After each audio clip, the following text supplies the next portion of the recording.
స్తోత్రమేసయ ప్రియమైన దేవుని బడి క్రీస్తు నామములో మీ అందరికీ సమాధానం కలుగునుగాక. ఆమేన్. ప్రతి దినము దేవుని వాగ్దానం అని ఆత్మీయ చక్కటి కార్యక్రమంలో మిమ్మల్ని ప్రేమపూర్వకంగా ఆహ్వానిస్తున్నాను. దేవుని బిడ్డలారా, ఎలా ఉన్నారు? బాగున్నారా? ఉదయాన్నే లేచారా? ప్రార్థన చేసుకున్నారా? మరి కాసేపైనా దేవుని వాక్యాన్ని మీరు చదువుకున్నారా? ప్రభు మీతో మాట్లాడి మిమ్మల్ని దర్శించారా నేను అడుగుతున్నాను. మరి దేవుడు కృపగల దేవుడు గనక కృపను బట్టి విశ్వాసం వలన దేవుడు ప్రతి ఒక్కరిని రక్షిస్తున్నాడు గనుక ప్రతి ఒక్కరూ మరి ఆయన ఎడల భయభక్తులు కలిగి జీవించాలని మీకు తెలియజేస్తూ ప్రతి దినము దేవుని వాగ్దానం అని ఆత్మీయ చక్కటి కార్యక్రమంలో వాగ్దానం చదువుతున్నాను. ప్రకటన గ్రంథము 2వ అధ్యాయము 10వ వచనం. ఇదిగో మీరు శోధింపబడినట్లు అపవాది మీలో కొందరిని చెరలో వేయింపబోచున్నాడు. 10 దినములు శ్రమ కలుగును, మరణం వరకు నమ్మకముగా ఉండుము, నేను నీకు జీవ కిరీటం ఇచ్చేదను. దేవునికి స్తోత్రం.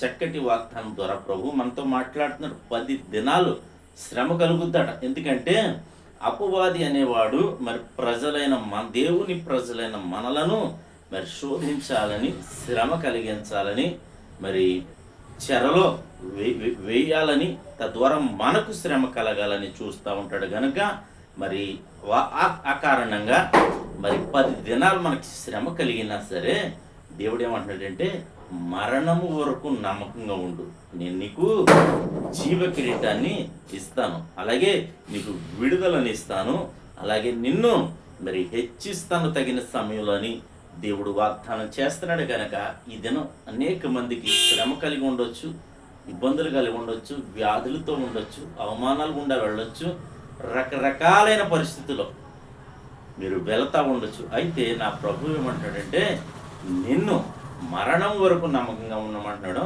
అప్పుడు నీకు జీవ కిరీటాన్ని అందిస్తానని, నిన్ను విడిపిస్తానని, నిన్ను స్వస్థపరుస్తానని, నిన్ను బలపరుస్తానని వాగ్దానం చేస్తాను. ప్రతి ఒక్కరూ ఈ వాగ్దానాన్ని బట్టి ధైర్యం తెచ్చుకుని వాగ్దానాన్ని పెట్టి ప్రార్థన చేయండి.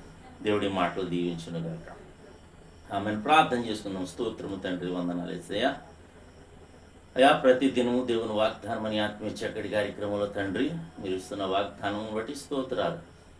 ఎంతమంది ప్రజలు నా తండ్రి యూట్యూబ్ ద్వారా, షేర్చాట్ ద్వారా, ఫేస్బుక్ ద్వారా నా తండ్రి ఈ రోడ్డు మార్గం ఎందుకు చదువుతున్నారో వారందరి జీవితాల్లో ప్రభువా ఈ వాగ్దానం నెరవేర్చిన ప్రతి ఒక్కరూ నీకు నమ్మకంగా, విశ్వాసంలో నమ్మకంగా నాయన, అలాగే వారికి ఇవ్వబడిన ప్రతి పనిలో నమ్మకంగా నా తండ్రి ఉండునట్లు నీ కృపను గ్రహించమని ప్రార్థిస్తున్నాను. అలాగే తండ్రి ఇంకా ఎంతమంది ప్రజలు ఏ వ్యాధులతో, బాధలతో, శోధనలతో ఉన్నా వారి పక్షంగా ప్రార్థిస్తున్నా వారికి స్వస్థత దయచేయండి.